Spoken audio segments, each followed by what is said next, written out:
Welcome back, everyone. As we continue to strive to bring you the most engaging content and star studded guest appearances, we literally try to get the best of the best.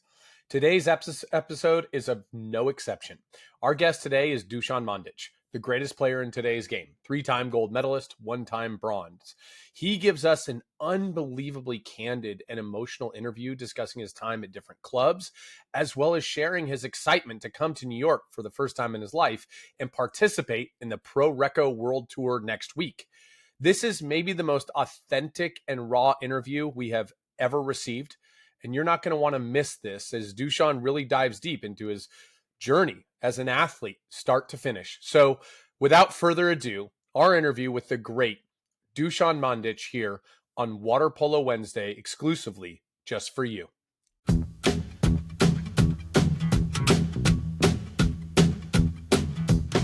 All right, everyone. Without further ado, the legend Dusan Mandic joining us from Budapest, Hungary.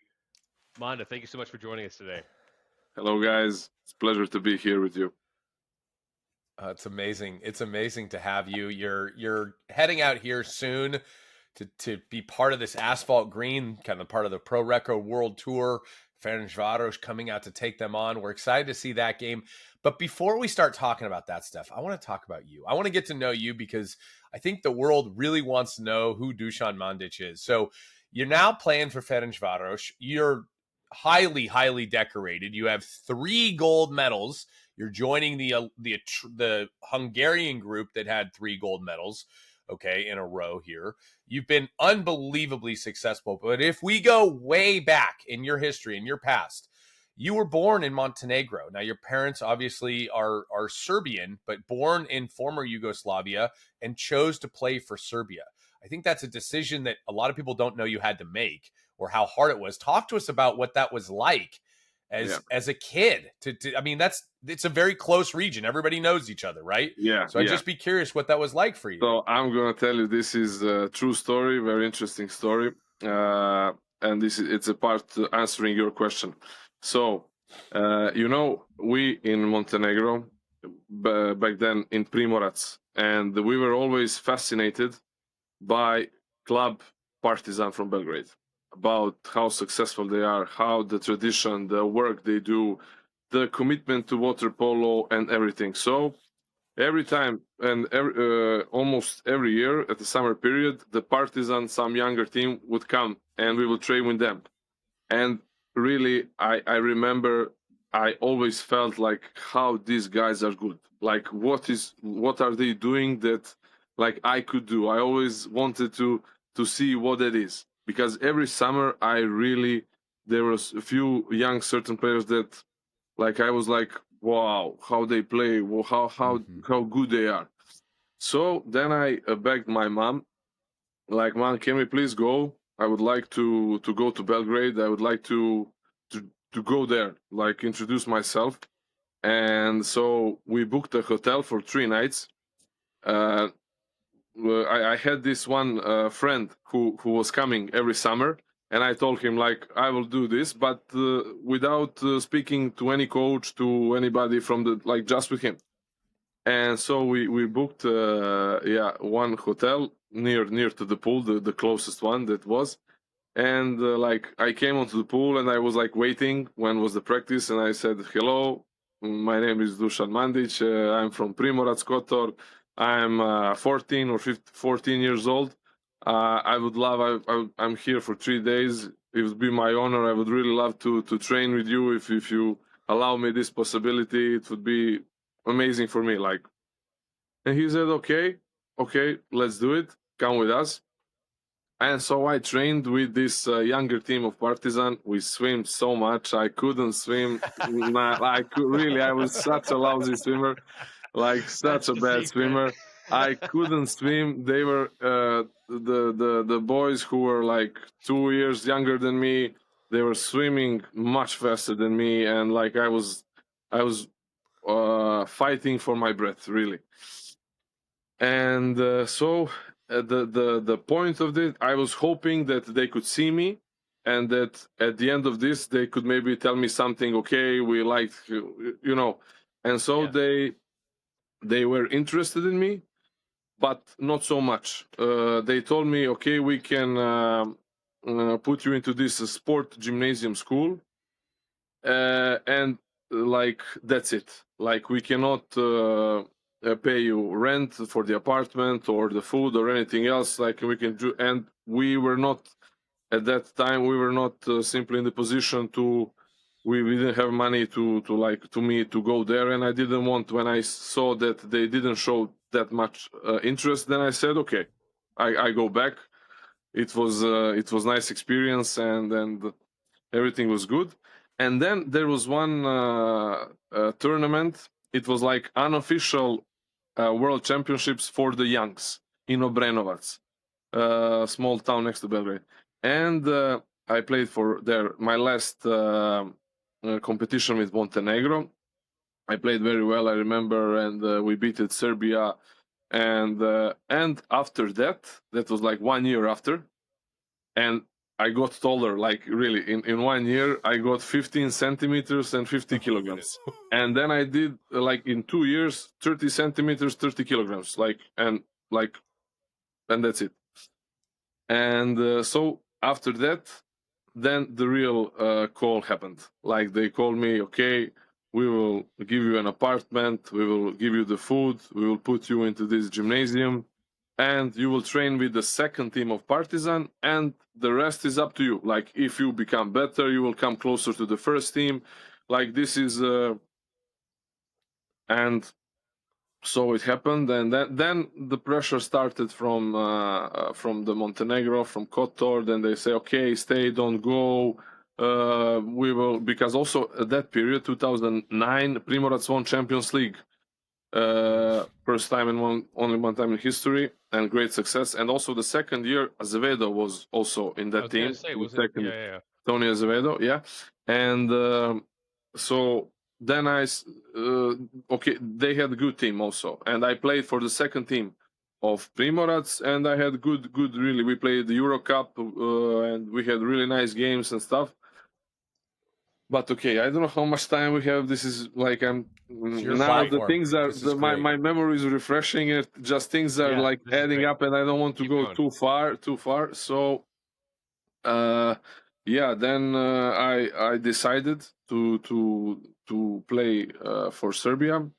I actually also got called from national team, first national team of Serbia, like when I even didn't decide anything. So, and when you do this kind of move for a young kid, it impacts a lot, and it left a huge impact on me. Like I came on practice, and there was Filipovic, Perlejnovic,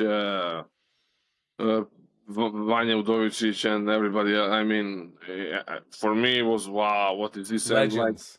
Legends, and they became world championships. 2009, they became world championships, and I after that, I was like there with 15-year-old guy training with those dragons, and so it left a huge impact on me. And then I needed to wait 1 year, not to play any competition, and then I started to play for Serbia. I mean, now I told you really like 30% of the whole story, but let's keep it a little bit, packed up shape. So sure. And then so 2012, you were part of at 18 years old. Yeah, you were part of the you had just turned 18. You're part of the 2012 Olympics, so you won a bronze medal there. You go on to win 3 gold medals for Serbia, which is just unheard of. We'll get into that in a second. You bounced around a little. You were a Partizan for a little bit. You spent 6 years at Pro Reco, 5 or 6 years at Pro Reco. 6, yeah. Yeah, and then you went to Novi Beograd for a couple of years. Yeah. And, as great as you are today, I'd say you're more well-known today, because when you're playing with Filipovic and Prelanovic and Alexic and all of these legends, you were kind of like the next guy. Yeah. Right. And you had to somewhat wait your turn, which fair enough. Filip Filipovic is a 4-time Olympian, 4-time medalist, as you are, but you weren't there yet. And so you went from Novi Beograd and in 2023 you end up at Ferencváros. And talk to us about that transition, because playing for Recco, pretty understandable. Obviously, Primorac and Novi Beograd, Partizan, those are all very similar. Like Partizan has great development, amazing development. But Ferencváros was a little bit of a different direction. And I'd love to learn how that came about, because I think that's an interesting story for everybody to kind of hear. Okay, you want to hear like what happened in Novi Beograd, about that? However you got to Ferencváros, whatever you're comfortable talking about, because give us 35%. As 35%. Okay. You really like Ferencváros is an incredible club. You joined a team with Dumi, and who we love. That year, Martin came next year. Yeah. So with Dumi, Dumi was there. Okay, so well, I from Recco, I transferred to Novi Beograd. I signed 4-year contract, wanting to stay there a lot. Obviously, I felt like, okay, I was enough in a foreign country. Like Italy's been great for me, Pro Recco's been great. I developed, and I was kind of like missing, oh my God, how lovely it would be if some great club could again develop, or some good situation to come back to play, or in Balkan, Serbia, Montenegro, but okay, Serbia, and then really happened. So, or I thought it will be good for me. Great coach, Vladimir Vujasinovic, great conditions, everything, all the guys who supposed now to continue the legacy of the amazing players who finished their national team careers, Philip, Pearl, and 7 of them. So all of the other guys who supposed to be the next ones, who supposed to carry the weight of the being a national team water polo member of Serbia, we all came to Novi Beograd with an idea to be better and to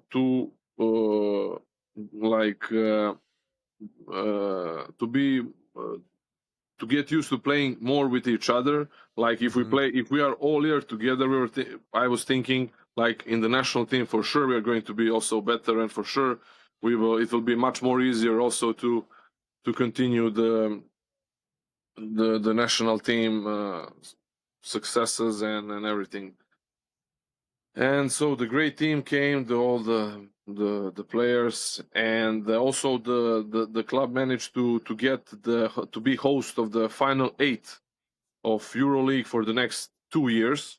The first one I played for Recco there, win, and then I came there. So the next 2 years. So also this was like a huge sign that for me that, okay, I think everything is where it should be. All the cubes are in place, like everything is good.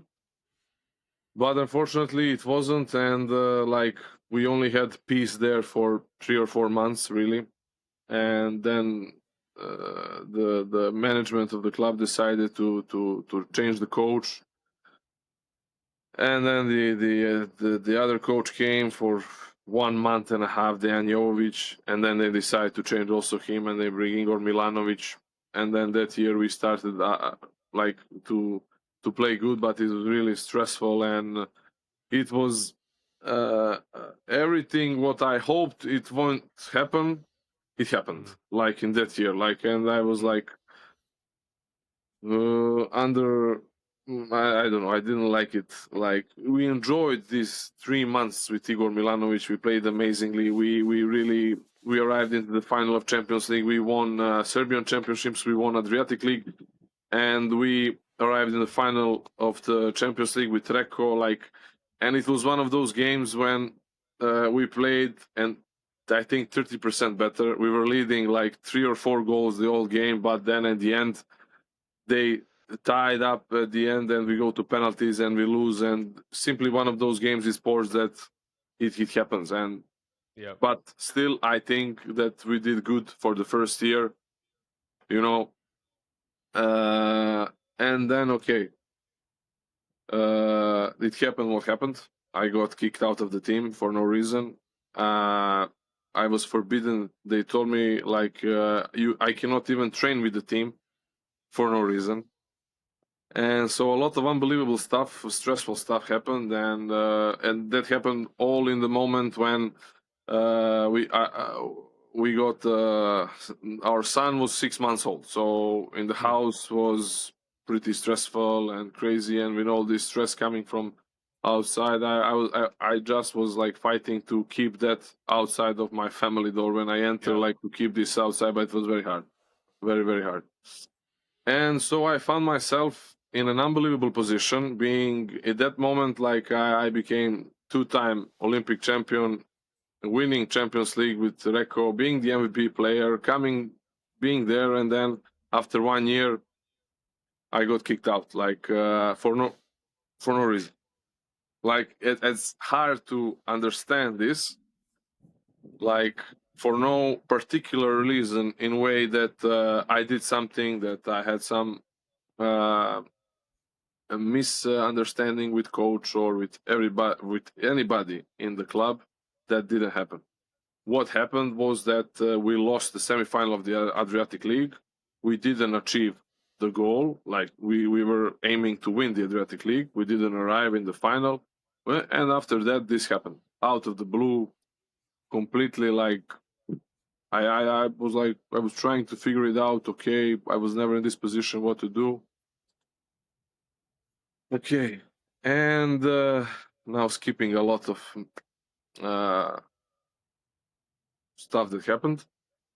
Ferencváros called me, and among one of the first clubs that called me was Ferencváros. Nyeki reached to me, Balázs Nyeki, and what was the hardest thing for me in that period, and the hardest thing to explain to them, is that I couldn't.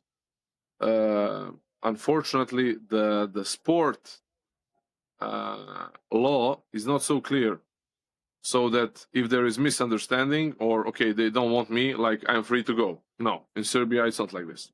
Unfortunately, it's very sad, but it's like this. So my future basically was uncertain. Like I was 2.5 months in nowhere, like not knowing if I can leave, not knowing if they want me to stay, not knowing like what should I do, and then they transfer me to train with the younger team. Like, and can you, like, it was, and on the same pool at the same time, like I go train with the kids and the first team is next to me, like training, and like I don't know, it was so weird. And that's because you're still like under a form of contract with the yes, club. yes, They said like, yes. like we don't And want I was you like, playing yes, for the I was club, like, but okay, yeah. tell me what to do, what should I do, and then there was no answer or bad answer, or but okay, I don't want to really. It's behind me, and I don't want to like. This is like, we can do this. This could be like another show now Whole to speak episode. like Yeah, 4 yeah. hours about this, but we're not going to do it. So Sure. Ferencváros came, and the hardest thing was to explain to them this uncertainty. Like I want to come, like I want to come. Just I'm not sure if there will be possibility, like legally. Will it be? And I know that you can wait for me until some point, but then you need to decide, okay, we are going to risk and wait for Manda. Right. And we are there like risking. If he cannot come, then we lost like position. We cannot bring another player. Or at some time we're going to say, sorry, Manda, we waited for you long enough, but now we need to choose. And it was totally understandable. But they waited for me until the very end. Like they waited for me, and I'm very happy for that.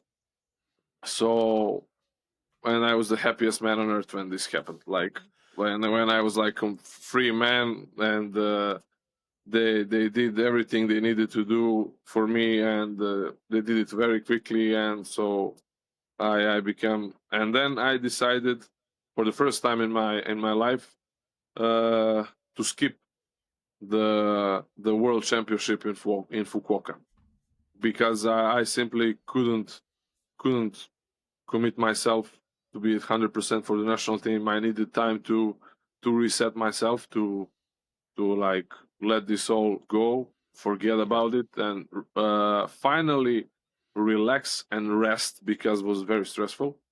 Yeah. And so I did. I rested like for almost 1 month, and then on 10th of July, I started training with a few younger guys.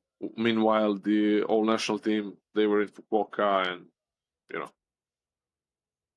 And you've ended up at Ferencváros. You've been back-to-back Champions League winners.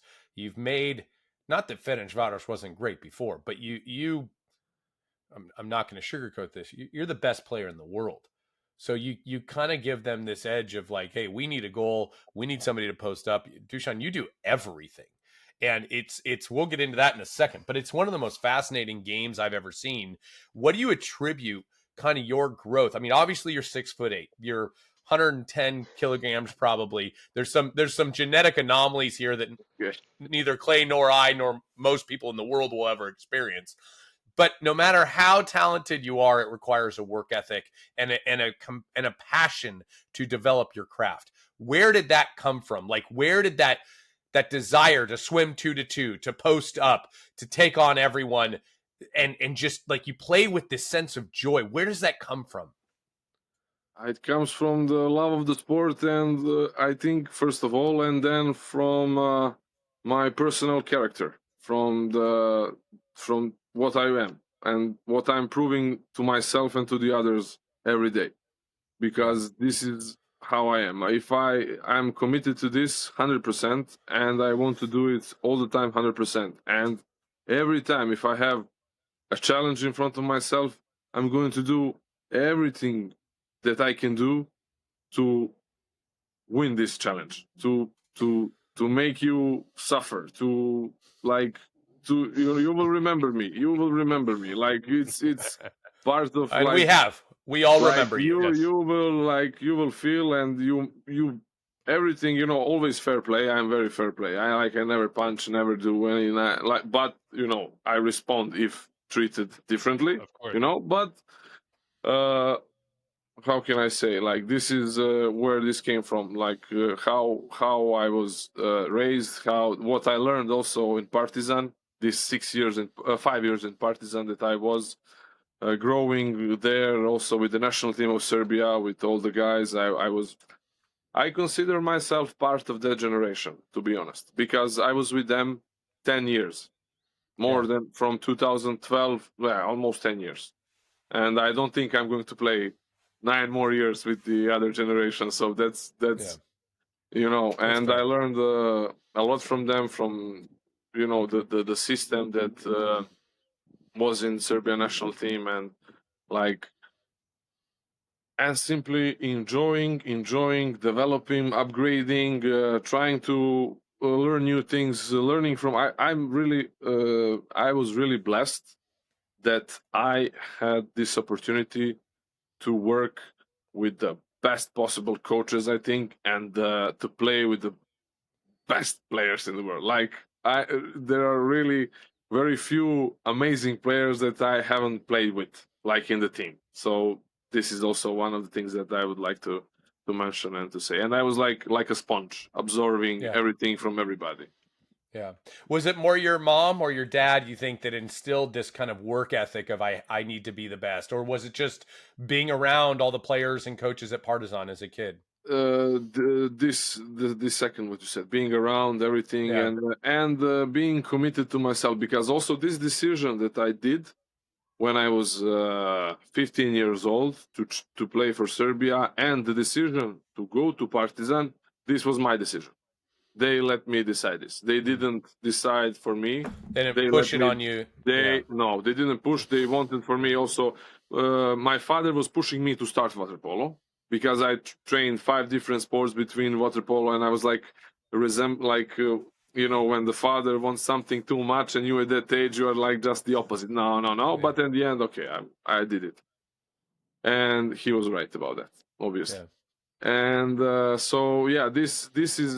this came, I think, from me, but also from the trust, because I earned their trust, my parents' trust, and they, it felt good that they trust me, and that I was in a position to make such a big decision on my own, and they gave me support all they could, and yeah, I'm grateful for this also. Amazing. You've Clay, I'm dominating here. Go ahead. Go ahead. I mean, there's always good questions.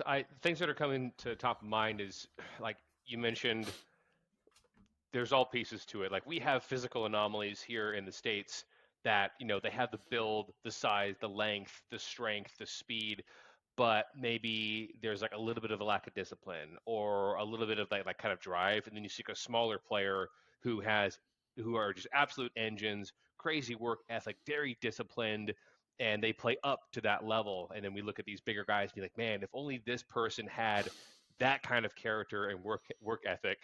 That's a Dusan Mandic. It's when all that comes together. It's kind of like a perfect situation, right? Like you do have the work ethic, you do have the character, you do have the principles and values that make you who you are. But like you said, without the environment, without the coaches, without the opportunities, without the experienced players always giving you tips along the way, like it all has to come together in a very unique way that it puts you on this path.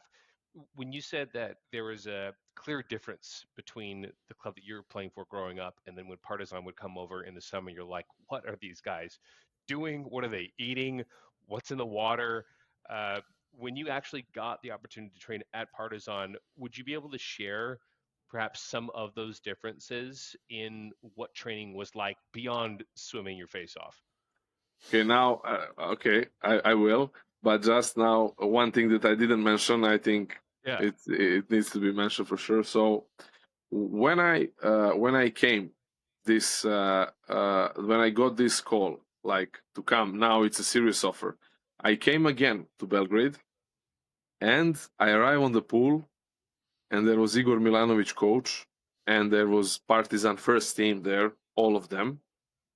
Like, and I came, I didn't came, they were already in the water, and I came like, like I need to warm up now. Like, I arrived, and Igor Milanovic said, okay, let's see this guy, let's put him to play.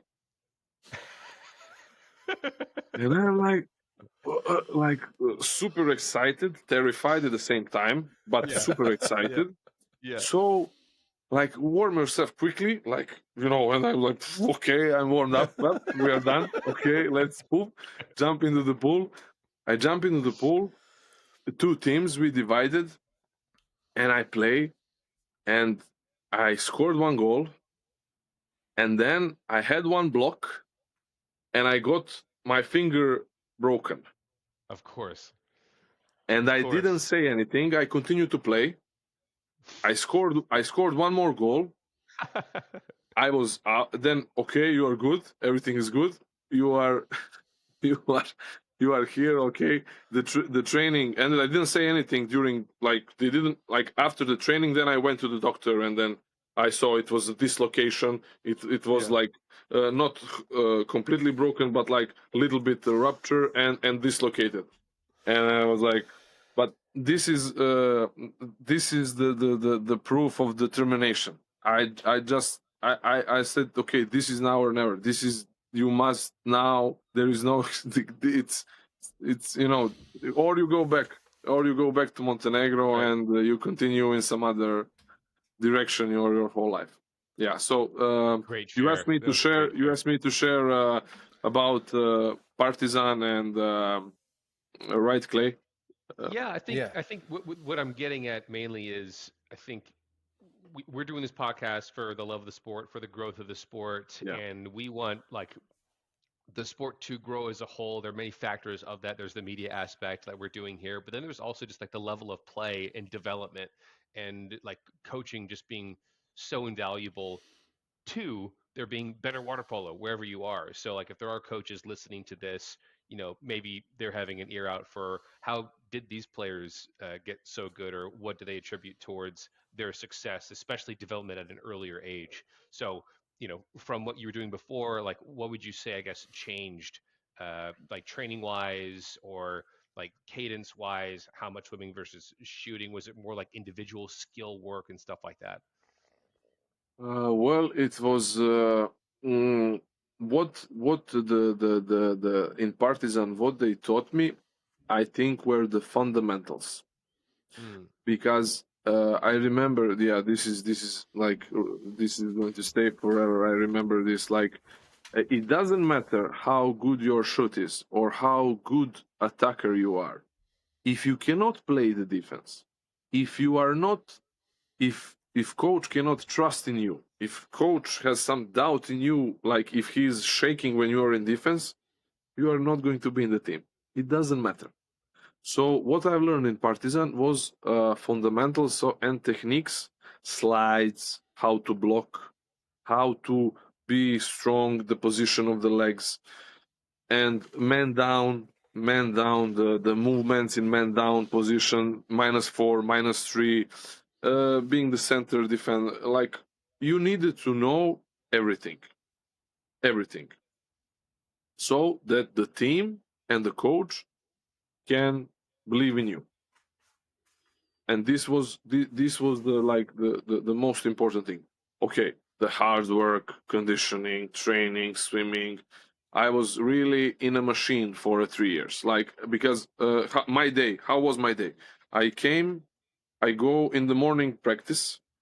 I go on a lunch. From lunch, take one bus, take another bus, walk into the forest for 10 minutes, arrive into the school, be into the school, finish the school, all the way back to the practice, and from the practice, have dinner, go to sleep. This was 3 years. This was like 3 years. It was very hard. Like, it was really like, but the right thing to do in that moment for me in that age. And I learned a lot. And this is also discipline. This also learned me discipline.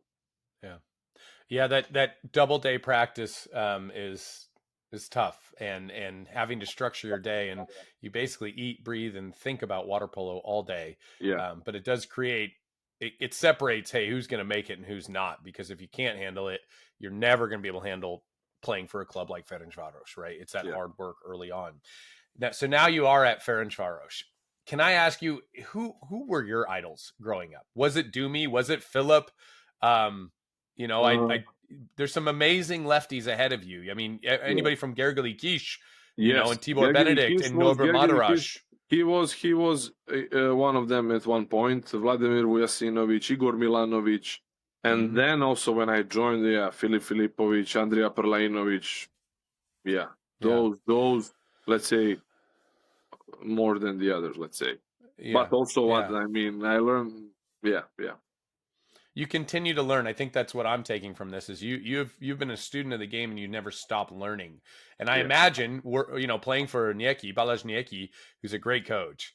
And you've continued to learn at Ferencváros. Talk to us about your growth there and kind of like, you seem to have a lot of fun while you're playing for them. But listen to this. So, what I was, I trained with the youngs in Novi Beograd.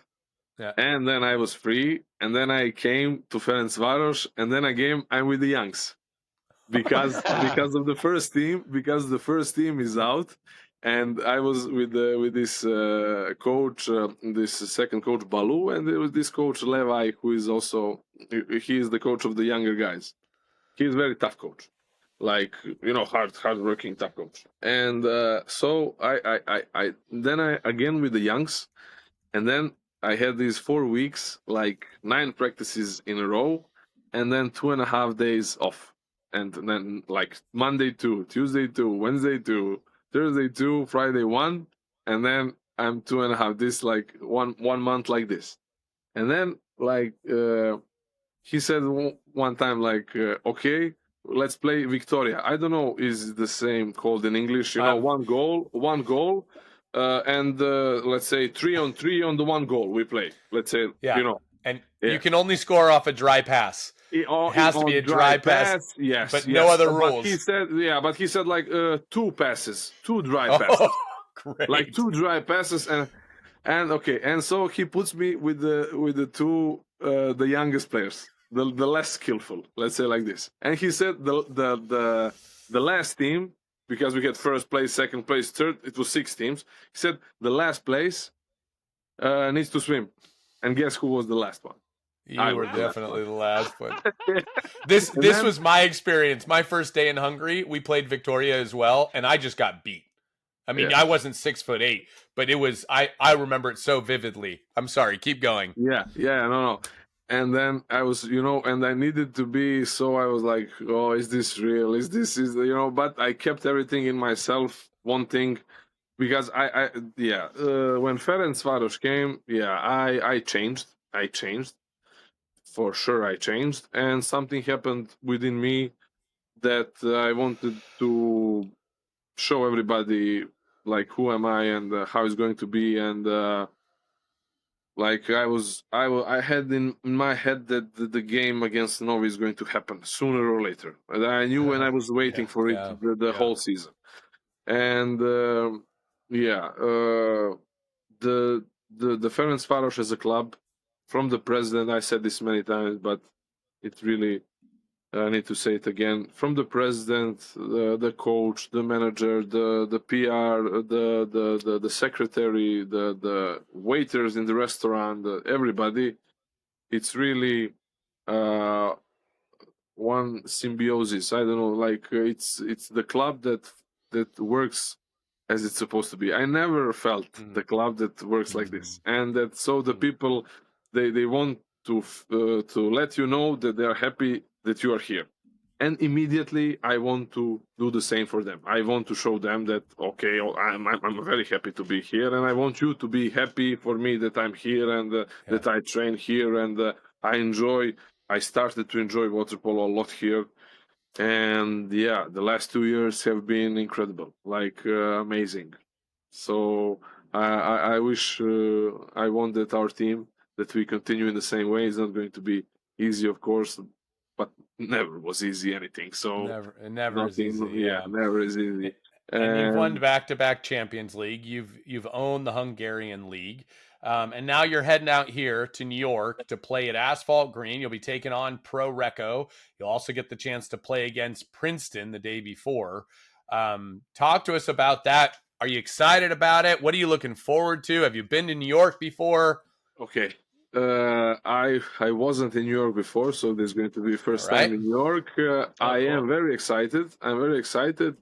And I'm hoping that this goal to promote water polo in the US is going to be successful, that we are going to be able to achieve it, and that who knows, maybe something bigger can happen out of this, after this. Maybe some motion, maybe this will create some motion, maybe something will happen. I want to believe like this, and I want maybe that the people who are in the position to make this happen to hear this, that we are all excited, that we are coming we will show the best European water polo, Pro Reco and Ferencváros, the best two teams maybe at the moment. We'll come there, we will face each other, we'll also play with Princeton, and I forgot now the name of the other Fordham. team. Yes. And in this time, it's not going to be stressful for us. Let's say it's not like the result is not the most important thing of the game. Who wins is going to, but this is not what is the most important thing. But for us also, Ferencváros, it will be very important, because now the September and October are the two most important months for us. We will battle for 2 trophies in these 2 months, very, very, very quickly. End of September, Hungarian Cup. 8th of October, Super Cup with Pro Reco. So also we will use this time there to get everyone in shape, and to create again this atmosphere and the play and everything. The team is pretty much similar. So I think we will be good, and in the US I hope we will do something, not just to play 3 games and then we come back to Europe. I hope maybe something bigger will happen after it. I don't know. Yeah. I like They're participating. I choose to believe, and I choose to hope it's going to be like this. Will it be? It's not. up to me. I will do what Yeah. we can do, and that's Yeah. it. Yeah, you've got a lot going on. I mean, they're moving Champions League around your games there to be able to make this happen. It's a big deal for the U.S. to have both of these teams out there. We don't want to downplay it at all. It's wonderful that you guys are making the trip, and I think that ideally we get a lot of viewers on this particular match. I'm excited to be there, making the call, meeting you in person, and hanging out with the team. Seeing a good friend of mine, Norby Katona, who I've known for a very long time. And so really, really excited for you guys. Dusan, this is kind of the part of the show where we turn it over to you. This is a platform for you to share any message you want with, our few viewers that we have here in the United States. Is there anything you'd like to share just about your journey, about yourself, or maybe about the upcoming trip that you can, help promote the sport, help keep continuing to help it grow? Well, now what can I say? The message, let's say, let message from the young players who wants to become professional players: believe in yourself, don't give up, train hard, and the moment when you think it's most difficult for you, that's the moment of change. That's the maybe that's the moment that you've been waiting for, and to find this within you, and to develop and to grow and yourself grow. So believe in yourself, train hard, be committed, be disciplined, and don't give up. I put it when I was 15 years old, when I decided to go to Partizan and to play for Serbia. I set the goal in my head to try to be in the team of London 2012. This was my goal, and I worked hard for it. I was happy that I achieved it at the end. But you need to have long-term goals, but also to work on daily basis, to get the routine and everything, to feel, to get to know yourself, what's good for you, also to feel. It takes time to learn everything, and to learn yourself. And the quicker you learn yourself, it's going to be much more easier for you to develop and to achieve the goal that you put in front of yourself. Amazing. Well, thank you so much, man. You are the best player in the world a few times over. You've been voted the best player of the world. You've been athlete of the year worldwide. It is a real honor, a pleasure, a joy, and we are so grateful for your time this morning, this evening, your time. Thank you, Dusan, for taking the time and hanging out with us for the last hour. We can't wait to see you next week in New York. Yeah, thank you very much. It's been my pleasure to meet both of you now like this, and hopefully to meet you in person one day. Yeah, I don't know. Are you, Clay, going to be also there? Clay won't be there. No, I will be there, but I'll see you. Okay. Oh, we'll be making it happen. I'll see you. Yeah, we'll see you. All right. Okay. Thank you so much. All the best, guys. Thank you.